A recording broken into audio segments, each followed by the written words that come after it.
10 minutes. Welcome again those that are newcomers that are continuing to arrive on the scene. Bruchim Aboyim, a very big welcome.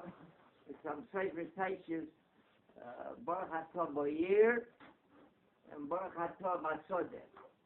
He says people that live Boyer, so they have certain mileage that people that live out in the countryside do not have.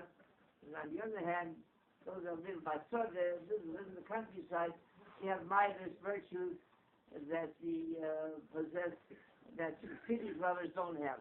He says the living in everything in the city, in the center of Torah, where there's such a beautiful environment of Torah and Nisr, Tamil Chachomim. So you find yourself in such a very wonderful environment. So we envy them, and of course they're very, very special. But then on the other hand, being that they live in a big city and there's so many pressures, so there may not be between a man and man. Somehow it sometimes falls a bit short of the mark. There's some of their social grace is not really up to what they would like it to be. So we're having about something.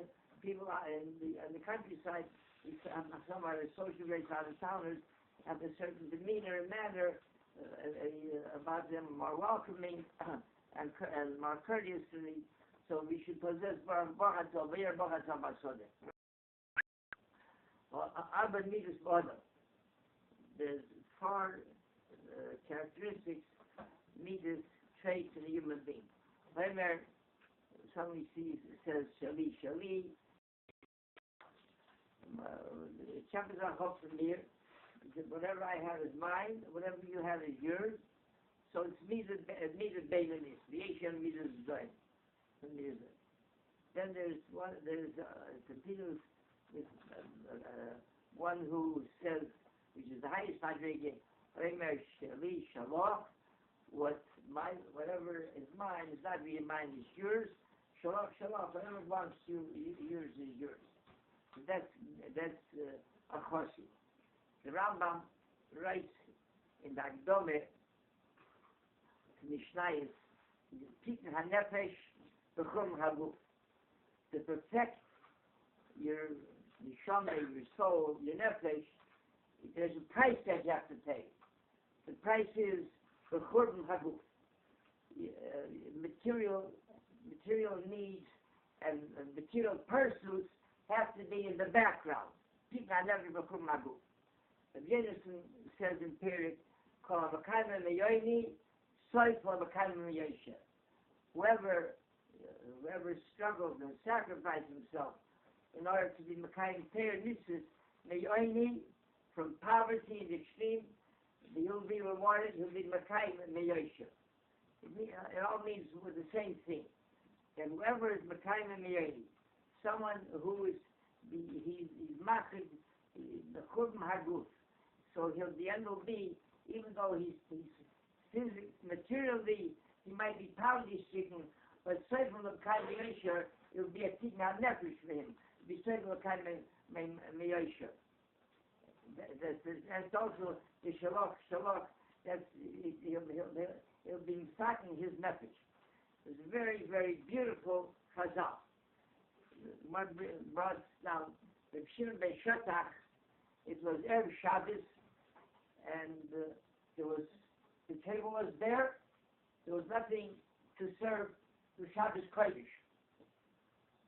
So he went out to Yardsburg to the city, and he poured in his heart to the Rabbi Shlomo that he should answer him, should have what eat for Shabbos.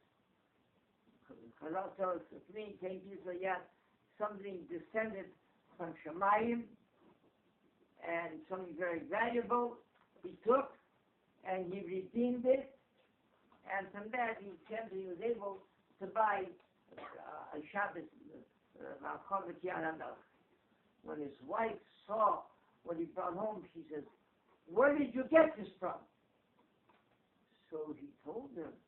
He said, "I went out and I was in this house, and it descended."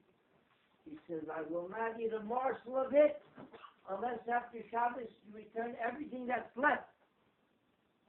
He said, why?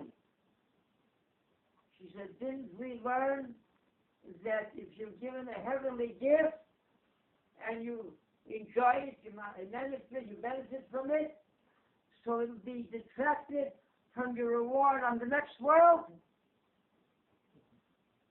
She said, let me go ask Rabbi. He went to you don't know Rabbi HaKodesh. Rabbi HaKodesh, whatever you're going to miss from your table in Olam Haba because you benefited from this gift from heaven, I'll replenish it. So he came home and he told his wife, he says, the Rebbe said, you should be come down to replenish it. She says, take me before him. So he took Shem Shodach to the Rebbe, to Rabbi HaKodesh, to the prince, and she says, how can you replenish it? Doesn't it say, Adam Hoylech, in Chayamas, Adam Hoylech Leilamai, a person goes to his world, that each person in Haba have their own world, their own table. How can you give us from your table, from your world, to ours? We're in a different world. And the Chazal tells us, he remained silent, he accepted it, and she was right.